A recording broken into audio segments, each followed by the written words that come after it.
अस्सलामुअलैकुम। हाल ही में एक रिसर्च के मुताबिक ये बात सामने आई है कि 90% मशरकी औरतों को इस बारे में पता ही नहीं है कि पोस्ट पार्टम डिप्रेशन एक्चुअली होता क्या है, जिसको हम पीपीडी की भी टर्म यूज करते हैं। तो आज हम इसी पे ही बात करेंगे। मेरा नाम है ताबिंदा रहमान और आप देख रहे हैं मेरा YouTube channel be positive with Tabinda. तो बेसिकली ये पीपीडी होता क्या है और इसकी सिम्टम्स क्या है और इसको हम घर पे ही रहते हुए किस तरीके से ट्रीट कर सकते हैं, इसके बारे में आज हम बात करेंगे। सबसे पहले मैं एक बहुत ही ब्रीफ सा आपको इंट्रो दे दूं कि what actually is PPD, postpartum depression. ये एक ऐसा ड्यूरेशन है कि हर माँ जब वो बच्चे को पैदाइश होती है उस वक्त से लेके फेस करती है, और इसका ड्यूरेशन तकरीबन 6 हफ्ते से 12 हफ्ते तक के होता है। ज्यादातर ये नई माओं के साथ होता है। एक साइकोलॉजिकल चेंज होता है एक्सेप्ट करने में कि मेरी रिस्पॉन्सिबिलिटीज में एक इजाफा हो गया है और अब एक बच्चा मेरे साथ है। और अक्सर जो है सेकंड या थर्ड टाइम बन रही होती है उनके साथ भी होता है, लेकिन फिर भी उनका ड्यूरेशन शॉर्ट होता है क्योंकि ऑलरेडी वो उनके बच्चे होते हैं, तो वो मदर वाले एरा में पहले से ही होती है, तो इसलिए ज्यादातर ये नई माओं के साथ होता है। तो इसकी सिम्टम्स क्या है आइए चल के देख लेते हैं। पहली सिम्टम है मूड स्विंग्स, मतलब कभी आप खुशी महसूस कर रहे हैं, कभी आप गम महसूस कर रहे हैं, किसी भी वक्त आप अफसरदा हो जाती हैं, जिसमें अक्सर जो है वो इस तरफ भी चला जाता है कि आप अचानक से बैठे बैठे रोना शुरू हो गई, छोटी छोटी सी बातों पे रोना आ गया, चिड़चिड़ापन आ जाता है तबीयत में। सबसे पहली तो ये है। सेकंड है एंजाइटी, कि आप बहुत ज्यादा परेशानी लेती हैं, बहुत ज्यादा स्ट्रेस लेने लगती हैं, बात इतनी बड़ी नहीं होती, उसको दूसरे तरीकों से हम नेगेटिव स्टाइल से ज्यादा सोचने लग जाते हैं। थर्ड बात आती है एक्स्ट्रा ऑर्डिनरी इमोशनल हो जाते हैं, कि कोई इतनी बड़ी बात नहीं होती है लेकिन हम उसको बहुत ज्यादा इमोशनली ट्रीट करने लग जाते हैं।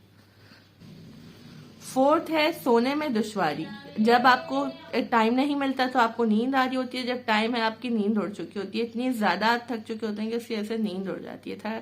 और इसके बाद आती है कि भूख का उड़ना, कि आपकी भूख भी अफेक्टेड हो जाती है। अक्सर लोगों को बहुत ज्यादा भूख लगने लगती है और कुछ की बिल्कुल ही उड़ जाती है, जबकि इस दौरान माँ को बहुत ज्यादा अच्छी डाइट की जरूरत होती है, लेकिन वो नहीं उस तरीके से इनटेक ले पा रही होती जितनी उसकी बॉडी को और बच्चे को जरूरत है।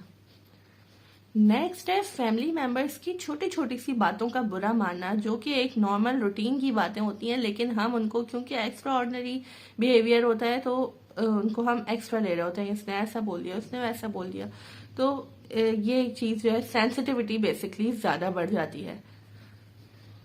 लैक ऑफ कंसंट्रेशन की तरफ चले जाते हैं, जो भी हम काम कर रहे हैं उस वक्त उसकी तरफ कम से कम ध्यान हो जाता है। चूल्हे पे कुछ रखा है भूल गए, जहन से निकल गया क्या करना था क्या नहीं करना था, किस चीज का टाइम था, बच्चे की फीडिंग का टाइम था, आप मेंटली डिस्टर्ब होना, खोई खोई से रहना स्टार्ट हो जाती हैं।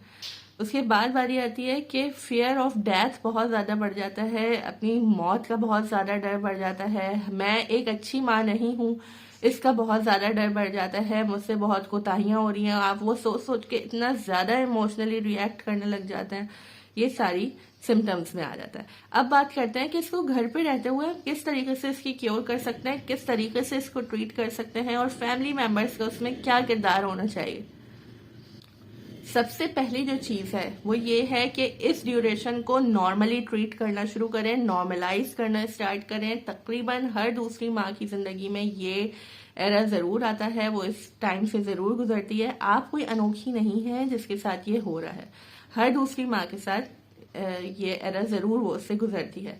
अक्सर नहीं भी गुजरती हैं, मेंटल एबिलिटी बहुत ज्यादा बेस्ट होती है जिनकी, कि वो इतना ज्यादा सेंसिटिव साइड पे नहीं जाती हैं, उनके साथ नहीं होते हैं ये मसले। लेकिन अगर आपके साथ हो रहे हैं तो ये अक्सरियत के साथ हो रहा है, तो इतने परेशान होने की बात नहीं।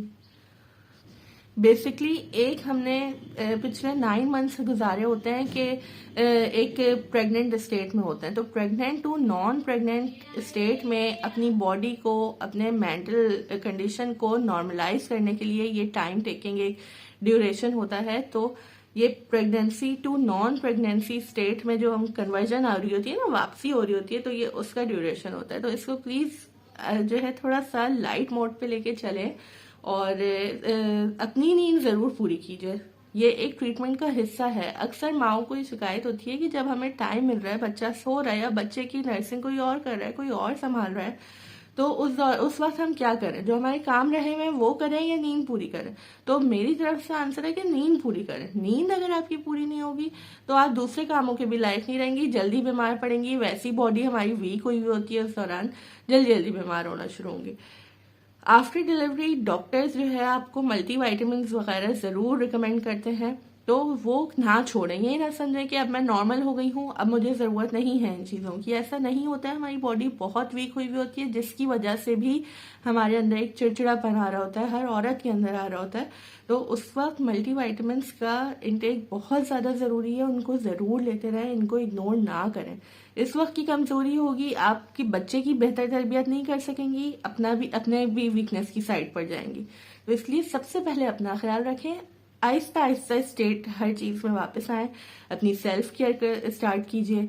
जब जब टाइम मिले थोड़ा सा तैयार होना, आप अच्छा सा तैयार होंगी, अच्छे से रहेंगी, खुद साफ सुथरी रहेंगी तो बच्चे को अच्छी केयर दे सकेंगी। फिर आपका जो फियर जो है कि आप एक अच्छी माँ नहीं है, वो भी खत्म होगा। बच्चे हैं, अच्छा सा ड्रेसअप करें, उनको साफ सुथरा रखें, आपको भी अच्छा और लाइट फील होगा, उनको भी अच्छा फील होगा। नींद ऑलरेडी पूरी कर चुकी होंगी तो हर चीज खुद ब खुद ही बेटरमेंट की तरफ आएगी। ईगो को अपने साइड में रखें। ये एक ऐसा टाइम है कि अगर फैमिली में से कोई भी आपको हेल्प प्रोवाइड करने के लिए आगे बढ़ता है तो उनकी हेल्प लीजिए।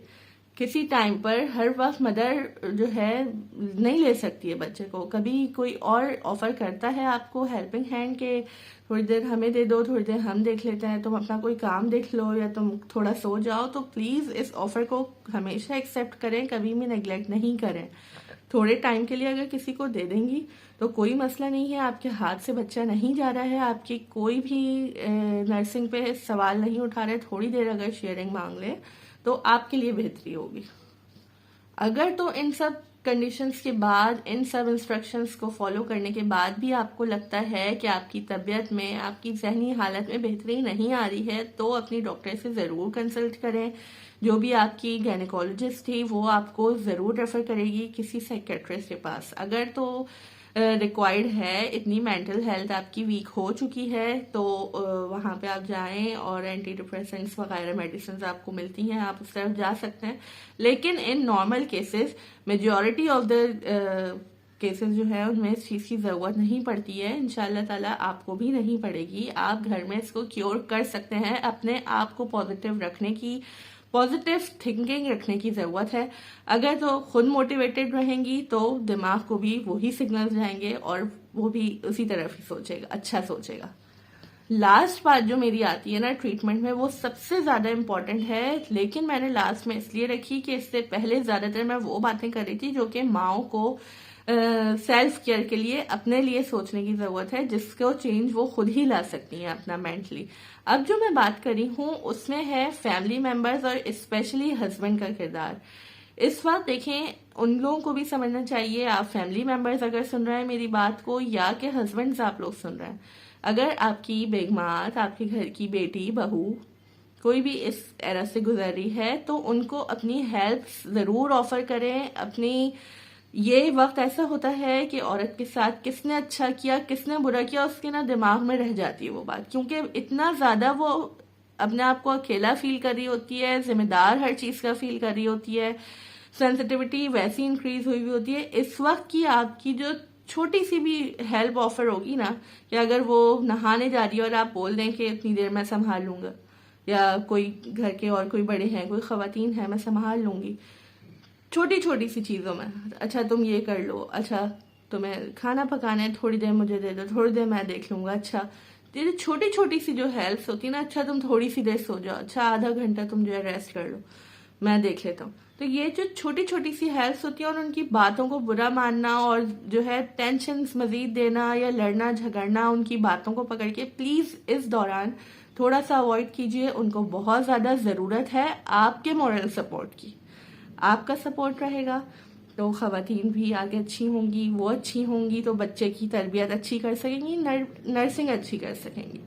और इस फेज को सबसे पहले ये कि खवातीन को खुद निकलने की कोशिश करनी होगी इसमें से, इन बातों पर अमल करके जो ट्रीटमेंट्स मैंने बताए हैं, तो इंशाल्लाह ताला जल्दी आप इसको अच्छे से कवर कर लेंगी और आपका ड्यूरेशन जल्द अज जल्द पीपीडी का रिकवर हो जाएगा।